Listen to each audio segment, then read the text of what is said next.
The only overweight animals that exist are the ones that live in our houses with us. Animals are not overweight. Pets are overweight. You are not a pet. You are a powerful, beautiful, bold woman, and you will treat yourself as such. Studies have been done on the highest performers, the people who are the greatest athletes, the greatest businesswomen, the greatest in the world. Out of the highest performing people, it's something like 97%, I swear you can look this up, who work out at least 5 days a week. It's not because those people were given some special workout genes that you don't have. It's because those people know that energy begets energy. You want to achieve your goal? Get moving for those 30 minutes every day and make sure your body is ready to act on the vision you have for your life. 5. Practice gratitude daily. The fifth thing I want you to do is arguably the most important. Every single day, I'm going to ask you to write down 10 things you are grateful for. Put it in your phone. Write it down in a journal. However you want to do it, but take 12 minutes and list these things out. Don't list big things, like that you're grateful for your partner or that you're grateful for the ability to breathe. Write down things that happened today. Things like how good your cup of coffee was, or how someone let you in on the freeway when there was heavy traffic, or that you got to see a friend, or that your 5-year-old told you a terrible joke and you laughed even though it wasn't funny. The idea is, if you know that at the end of the day you're going to have to list out points of gratitude, you will spend your days looking for blessings. If you spend your day looking for blessings, here's the magic, you'll find them. When you live your life in a state of gratitude, it changes everything. From a place of feeling immensely blessed, we see immense possibility. We believe good things are possible and maybe even likely to happen to us. When it comes to setting the foundation to succeed, it helps if you believe that your success is likely. If you don't do anything else on this list, just do this one thing. If you don't feel like you can do all 5 things, just try that last one about gratitude and do it consistently for a month. I suggest a month because in my own life, I found that if I can do anything regularly for 30 days, it sticks. When you practice gratitude consistently for a month, add in the water, then maybe the workout. This is about setting yourself up for success. You can certainly pursue your goals when you're struggling physically or emotionally, but when you're taking care of yourself, you have the exponential energy to keep up with your vision. Get your personal space in order. Being a little girl in a house that was at times utter chaos meant that I grew up often feeling unsafe. But the one thing that I could control was my bed.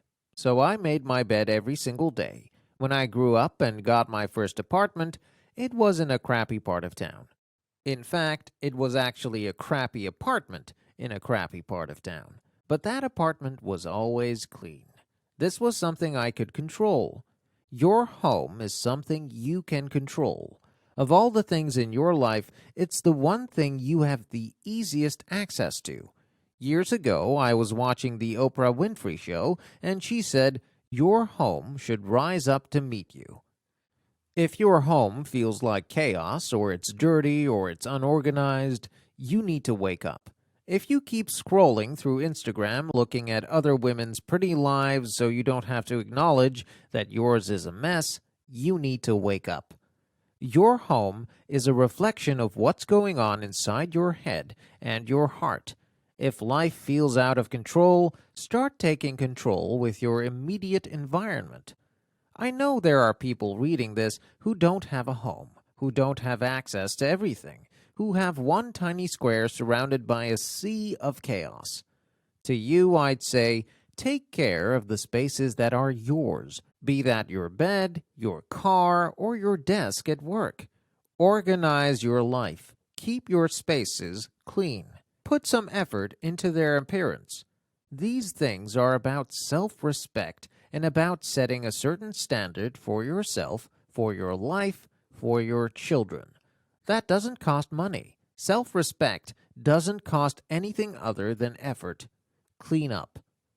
The other thing to keep in mind about your personal spaces is that they not only need to be organized and clean, but they need to be filled with reminders of the vision you have for your future life. When I open up my closet doors, I have bulletin boards with pictures pinned that reflect my bigger vision of the future, because I want to remind myself every day what I'm working toward. I use images and words. My car and office and even my bathroom mirror are filled with words and quotes that inspire me. This entire chapter is about setting yourself up to reach for success by building a solid foundation.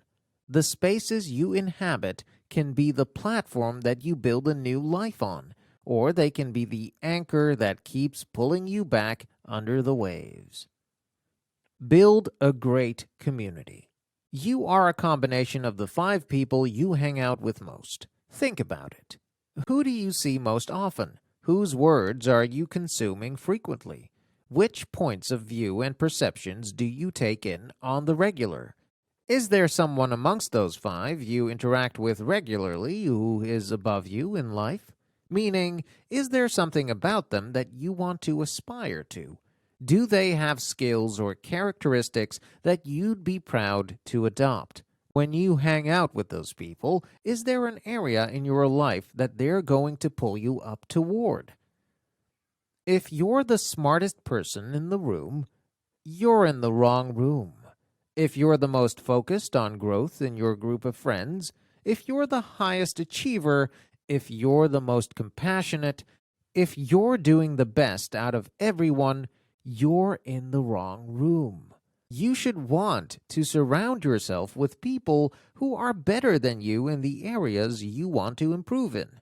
You should hope that your good stuff rubs off on them and their good stuff rubs off on you. But if everyone in your circle looks up to you to motivate them, you're outnumbered. They're much more likely to pull you down to their level than you are to pull them up to yours. It's worth saying that I'm not suggesting that you let go of the relationships that you have simply because someone isn't as advanced as you are or is focused on growth. I am suggesting that you make sure you are regularly interacting with people who are leading the charge in an area you'd like to grow into. I want to hang out with other women or other couples who exemplify the traits I would want to have as a mom, as a wife, as a woman in business, and as a friend. If you want to grow in your career, but all your friends are still living at home with no plans to do much with their lives, how supportive are they able to be? If your friends, the ones who advise you and offer counsel, don't believe in marriage, how much great advice are they going to offer you for yours? I remember one summer we were on a vacation in Hawaii, and it was during a really rough season in our marriage. I went into the vacation already feeling frustrated with Dave, and that much time together only brought it into sharper relief.